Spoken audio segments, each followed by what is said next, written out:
تنزال کی وجوہات، اسے مخصوص کی حصی اسپاری کا حصہ بڑھ دینا، منی کے نقائص مثلا منی کی عدت، منی کا پتلا پن، منی کا زیادہ پیدا ہونا، ذوف با یعنی گردوں کا ذوف جس کے بعد سے وہ منی کو روکنے میں قادر نہ ہو، ایسی صورت میں دخول سے پہلے یا فوری بعد بغیر اچھلے خارج ہو جاتی ہے۔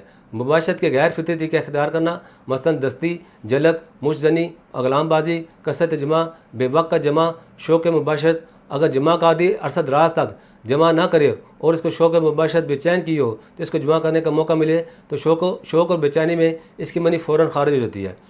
ضعف قوت ماسکہ اویہ منی بھی ایک وجہ ہے۔ اویہ منی اندر ہی اندر رکھتا ہے کہ منی کو اندر مخصوص وقت تک روکے رکھے، اگر کم تناؤ ہو تو بھی انزال ہو جاتا ہے۔ عورت کا نہایت حسین ہونا بھی مرد کے جذبات کو مشتعل کر دیتا ہے اور مرد اپنے آپ پر قابو نہیں رکھتا، منہ زور طوفان کے ریلے میں چند ہی سیکنڈ میں بہہ جاتا ہے۔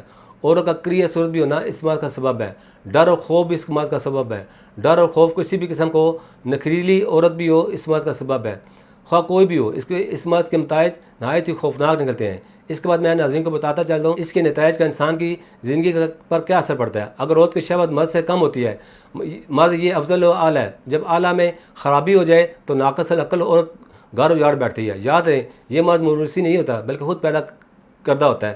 تمام جنسی امراض بشمول صورت انداز کے علاج کے بہترین طریقہ انتخاب قدرتی طریقہ علاج ہے۔ سب سے زیادہ اہمیت بھی قدرتی طریقہ علاج کو حاصل ہے کیونکہ اکثر ایلوپیتھک اور مختلف نئے ڈاکٹر حکمہ حضرات کے علاج سے وقتی طور عام تو عادت ہے، اس کے علاوہ غیر معیاری ادویات کے استعمال سے بھی لوگ مزید امراض کا شکار ہونے لگتے ہیں۔ یہی وجہ ہے خواتین حضرات اپنے تمام جنسی پیچیدہ اور پیچیدہ امراض کے علاج کے لیے ہربل یعنی قدرتی طریقہ علاج پر ہی بھروسہ کرتے ہیں۔